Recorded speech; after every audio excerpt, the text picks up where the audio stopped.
నాకేదో తేడా కొడుతుంది అమ్మగారు. గమనించారు ఎప్పుడు అనుమానిస్తుంటారు ఎవరో ఒక్కరు.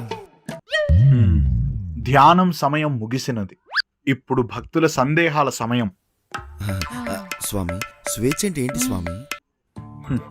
మనం బ్యాచిలర్ గా ఉన్నప్పుడు తాగి ఏ టైంకి ఇంటికి వెళ్ళినా అడిగే వాళ్ళు ఎవరు ఉండరు చూసా, అదే నాయన స్వేచ్ఛ అంటే. అది మా అయ్యగారికి ఎప్పుడో పోయిందిగా. నువ్వు ఆపుతావా? అమ్మా శిల్ప, ఏదో తేడాగా ఉంది. మీ కడుపులో కాదు, ఈ ఇంట్లో ఏదో ప్రేతాత్మలు ప్రవేశించాయి. దెయ్యం శిల్ప. ఆగురాం, ఇప్పుడు ఏం చేయాలి స్వామి? వాస్తును సరిచేసుకోవాలి.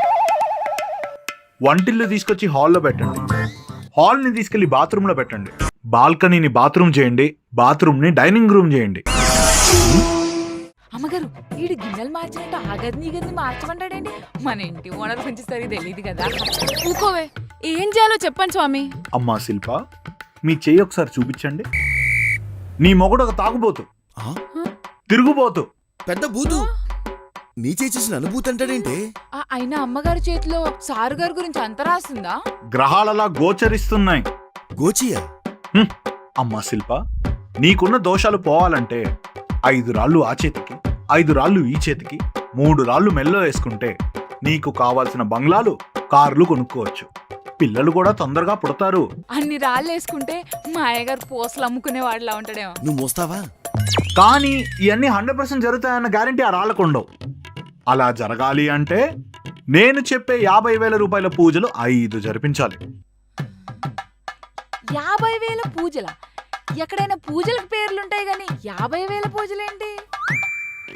నాకేదో తేడా కూడా. అయినా పర్లేదు, మీరు చేంజ్ చేసుకోండి సార్. నువ్వు కట్టవే, నువ్వు కట్టు. స్వామి, నా జాతకం కూడా కొంచెం చూడరా. నాకు కూడా కొన్ని కోరికలున్నాయి. ఏంటా కోరికలు? 5 బంగ్లాలు, 3 కార్లు, 6 పనోళ్ళు. ఆశపడు, తప్పులేదు. అత్యాశ పడకు. అమ్మగారు, నాకు ఈ వాయిస్ ఎక్కడ విన్నట్టు ఉండుచారు. అది కాదమ్మగారు, వీడు జైబత్తా అన్నప్పుడల్లా ఆ వాయిస్ ఎక్కడో విన్నట్టుంది. పేమెంట్ ఎట్లా చేయాలా? ఆ పేమెంట్ గురించి we accept all kinds of payments. Payment విషయంలో మాత్రం ఎలాంటి కాంప్రమైజులు చేయకండి. అన్ని అవే సర్దు. వంకాయలు, బెండకాయలు, దొండకాయలు. సొంటి నాయలా, నువ్వు జైబత్తా అన్నప్పుడే నాకు అర్థమైందిరా నువ్వు మా వీధిలో కూరగాయలు అమ్ముకునేవాడివని. అంటే అమ్మగారు బిజినెస్ బాగుంటుందని ఈ ఫీల్డ్ షిఫ్ట్ అయ్యాను.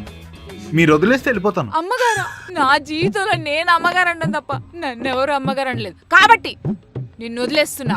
వెళ్ళిపో, ఇక్కడి నుంచి అర్జెంట్కి వెళ్ళిపో. అమ్మది నమ్మ బత్తాయో. ఏంటి? ఆడు కూరగాయలు అమ్ముకునేవాడా? వాడి వాయిస్ వినగానే గుర్తుపట్టా, యాదవ సన్నసి. అయినా మీరు ఇలాంటివి నమ్ముతారా సార్? అంటే ఏమోచారు, నువ్వు ఉన్నా కాబట్టి సరిపోయింది, లేకపోతే మా జేబులు చిల్లుబడేవి. అంతే కదా, నీవలే మొత్తం. అంటే నాకు జీతం పెంచుతారా సార్? రేపు పొద్దున తొందరగా పనికొచ్చాయి, సరేనా?